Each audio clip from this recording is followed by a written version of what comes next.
Hello everyone, आप सभी का चीज़ी कोड में स्वागत है। आज के इस वीडियो में हम लोग एरेज़ के बारे में बात करेंगे। देखेंगे कि एरेज़ होते क्या हैं, इनकी क्या नीड है। तो शुरू करते हैं हमारा लेक्चर। तो ये एक इंट्रोडक्शन है एरे के बारे में। इसके बारे में हम डिटेल में आगे बात करेंगे। तो सबसे पहले बात करते हैं एरेज़ की ज़रूरत क्या है। अब सपोज़ मेरे पास एक सिनेरियो है जिसमें मुझे एक यूज़र के 50 फेवरेट सॉन्ग्स जो हैं उनको स्टोर कराना है।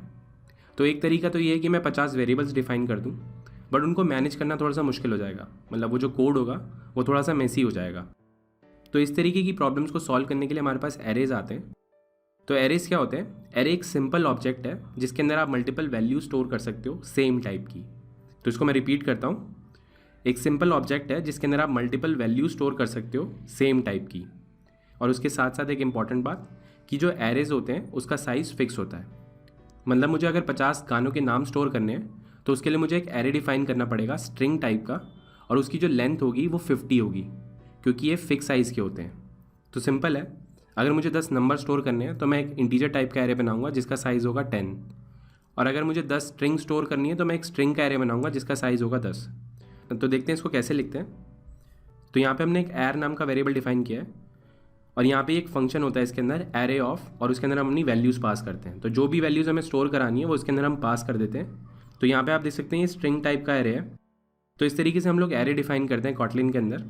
तो इसका मेमोरी रिप्रेजेंटेशन देखते हैं कि बिहाइंड द सीन्स ये कैसे काम करता है। तो क्योंकि यहाँ पे मैंने 3 वैल्यूज़ के साथ एरे ऑफ कॉल किया है, तो क्या होगा, जैसे ही वाला फंक्शन हमारा कॉल होगा इन 3 वैल्यूज़ के साथ, तो मेमोरी में हमारे लिए 3 डब्बे एलोकेट कर दिए जाएंगे। अब क्या होता है कि जितने भी हमारे ये डब्बे होते हैं ये 0 से शुरू होते हैं। मतलब पहला आइटम 0th इंडेक्स पे स्टोर होगा, दूसरा आइटम 1st इंडेक्स पे स्टोर होगा, तीसरा आइटम 2nd इंडेक्स पे स्टोर होगा। तो इस तरीके से हमारे इंडेक्स स्टोर होते हैं। तो उसके बाद 0th वाली मेमोरी लोकेशन का एड्रेस जो है वो हमारे एर में स्टोर हो जाएगा। तो इस तरीके से हमारा मेमोरी रिप्रेजेंटेशन होगा। 0th इंडेक्स पे 1 स्टोर होगा, 1st इंडेक्स पे 2 स्टोर होगा, और 2nd इंडेक्स पे 3 स्टोर होगा। और ये वाला जो पूरा ऑब्जेक्ट है हमारा वो इस एर के अंदर स्टोर होगा। तो इस तरीके से कॉटलिन में हम एरे डिफाइन करते हैं। तो इसको कोड पर चल के समझते हैं। तो यहाँ पे मैं लिखूँगा वैर एर इक्वल टू एरे ऑफ, और यहाँ पे मैं लिखूँगा 1 2 और यहाँ पे मैं 3 लिखूँगा। अब क्योंकि ये जो वैल्यूज़ हैं वो स्ट्रिंग टाइप की हैं, तो जो हमारे एरे का डेटा टाइप है वो है एरे ऑफ स्ट्रिंग। तो एक और एग्जांपल देखते हैं। वैर एर 1 इक्वल टू एरे ऑफ, और यहाँ पे मैं पास करूँगा 1 2 3। तो यहाँ पे आप देख सकते हैं जो एरे का डेटा टाइप है वो है एरे ऑफ इंट। तो इसको हम इम्प्लिसिट डिक्लेरेशन बोलते हैं, क्योंकि जो एरे का डेटा टाइप है वो इसकी वैल्यू से निकाला गया है। तो इसको हम एक्सप्लिसिटली भी डिफाइन कर सकते हैं। तो यहाँ पे मैं लिखूँगा एर 2 इक्वल टू एरे ऑफ, और यहाँ पे मैं इंटीजर पास कर दूंगा, और यहाँ पे मैं लिखूँगा 3 4 5। तो इस तरीके से हम एक्सप्लिसिट एरे भी डिफाइन कर सकते हैं। तो आगे बढ़ते हैं। तो सपोज़ मुझे इस एरे के एलिमेंट्स को प्रिंट कराना है, तो यहाँ पे मैं फॉर लूप लगाऊंगा, और यहाँ पे लिखूँगा आई इन एर, और इस तरीके से हम लोग यहाँ पे प्रिंट करा लेंगे। और यहाँ पे मैं आई लिखूँगा। तो इसको रन कराते हैं। तो ये हमारा आउटपुट आ गया है 1 2 3। तो अभी ये सिर्फ वैल्यूज़ ही प्रिंट कर रहा है। अब सपोज़ मुझे इन वैल्यूज़ के साथ उसका इंडेक्स भी चाहिए। मतलब ये जो 1 है वो किस इंडेक्स पे स्टोर है, ये जो 2 है वो किस इंडेक्स पे स्टोर है। तो जैसा कि मैंने अभी बताया था कि ये 0 से शुरू होते हैं, मतलब ये 0 इंडेक्स से शुरू होते हैं। तो इनको प्रिंट करा के देखते हैं। तो यहाँ पर मैं कॉल करूँगा विद इंडेक्स, और यहाँ पर इसका सिंटेक्स चेंज हो जाएगा। तो यहाँ पर मैं लिखूँगा ब्रैकेट लगा के आई कॉमा ई। मतलब आई स्टैंड्स फॉर इंडेक्स कि उसका इंडेक्स क्या है, और ई स्टैंड्स फॉर एलिमेंट कि वो एलिमेंट क्या है। तो इसको प्रिंट कराते हैं। तो यहाँ पे मैं लिखूँगा $i स्पेस दूंगा, और यहाँ पे मैं लिखूँगा $e। तो इस तरीके से हम लोग प्रिंट कराते हैं। मतलब एरे की वैल्यूज़ के साथ ये उसका इंडेक्स भी प्रिंट करेगा। तो इसको रन कराता हूँ। तो यहाँ पे आप इसका आउटपुट देख सकते हैं। 0th इंडेक्स पे हमारा 1 स्टोर हुआ है, 1st इंडेक्स पे हमारा 2 स्टोर हुआ है, और 2nd इंडेक्स पे हमारा 3 स्टोर हुआ है। मतलब हमारे जो एरेज होते हैं वो 0 बेस्ड होते हैं। तो इस तरीके से हम एरेज पे लूप लगाते हैं। तो आगे बढ़ते हैं।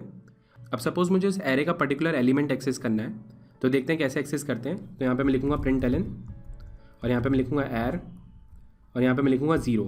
अब क्योंकि मुझे फर्स्ट एलिमेंट एक्सेस करना है तो जो उसका इंडेक्स होगा वो 0 होगा। तो यहाँ पे हम इस तरीके से स्क्वायर ब्रैकेट्स के अंदर उसका इंडेक्स देते हैं। तो इसको रन कराता हूँ, देखते हैं क्या आउटपुट आता है। तो यहाँ पे इसका आउटपुट देख सकते हैं 1 आया है। तो इसको गेट करने का एक और तरीका है हमारे पास। तो यहाँ पे मैं लिखूँगा प्रिंट एलन, और यहाँ पे लिखूँगा एर डॉट गेट, और यहाँ पे आप देखेंगे मुझे इंडेक्स पास करना है। जो भी मुझे इंडेक्स एक्सेस करना है यहाँ पे मैं उसका इंडेक्स लिख दूंगा। तो यहाँ पे हम 1 एक्सेस करते हैं इस बारी, और इसको रन करता हूँ मैं। तो यहाँ पे आप आउटपुट देख सकते हैं 1 और 2 आ गया है। 0th इंडेक्स पे हमारा 1 है, और 1st इंडेक्स पे हमारा 2 है। तो यहाँ पे आप इसका आउटपुट दे सकते हैं। तो सेम इसी तरीके से हम किसी एलिमेंट की वैल्यू भी सेट करा सकते हैं। तो यहाँ पे मैं लिखूँगा एर डॉट सेट। तो यहाँ पे आप देख सकते हैं मुझे इंडेक्स देना और उसकी वैल्यू। तो यहाँ पे मैं पास करूँगा 0th इंडेक्स और उसकी वैल्यू दे दूँगा हेलो, और इसको यहाँ पे मैं प्रिंट कराता हूँ एर 0। तो देखते हैं क्या आउटपुट आता है। तो यहाँ पे आप इसका आउटपुट देख सकते हैं हेलो आया है। तो इस तरीके से हम लोग गेट और सेट करते हैं। तो इसको क्लोज कर देता हूँ यहाँ से मैं और आगे बढ़ते हैं। तो अभी तक ये जो हमने एरेज डिफाइन करे हैं उनका जो साइज़ है वो 3 है, मतलब इसके अंदर 3 एलिमेंट्स हैं, तो उसका जो साइज़ है वो 3 हो गया। तो अगर मुझे इसका साइज़ प्रिंट कराना होगा तो यहाँ पे मेरे पास एक प्रॉपर्टी होती है साइज़ नाम की। तो इस तरीके से हम लोग इसका साइज़ प्रिंट करा सकते हैं। तो यहाँ पे इसका साइज़ प्रिंट हो जाएगा। तो अभी तक जितने भी हमने एलिमेंट्स एक्सेस करे हैं वो हमने इसकी रेंज के अंदर ही करे हैं, मतलब हमने 0 एक्सेस किया है, 1 एक्सेस किया और 2 एक्सेस किया है। तो देखते हैं अगर मैं 3 एक्सेस करता हूँ तो क्या होता है। तो यहाँ पे मैं लिखूँगा प्रिंट एलन और एर और यहाँ पे मैं 3 लिख दूँगा। तो देखते हैं क्या आउटपुट आता है।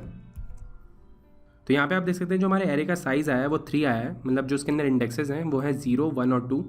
अगर हम उससे बड़ा एक्सेस कर लेंगे तो यहाँ पे एक एक्सेप्शन आ जाएगी, इंडेक्स आउट ऑफ बाउंड्स, मतलब वो उसकी बाउंड के बाहर है, मतलब ऐसा कोई एलिमेंट एग्जिस्ट नहीं करता, तो वो एक एक्सेप्शन थ्रो कर देगा हमारे को। तो इस तरीके से एरेज काम करते हैं।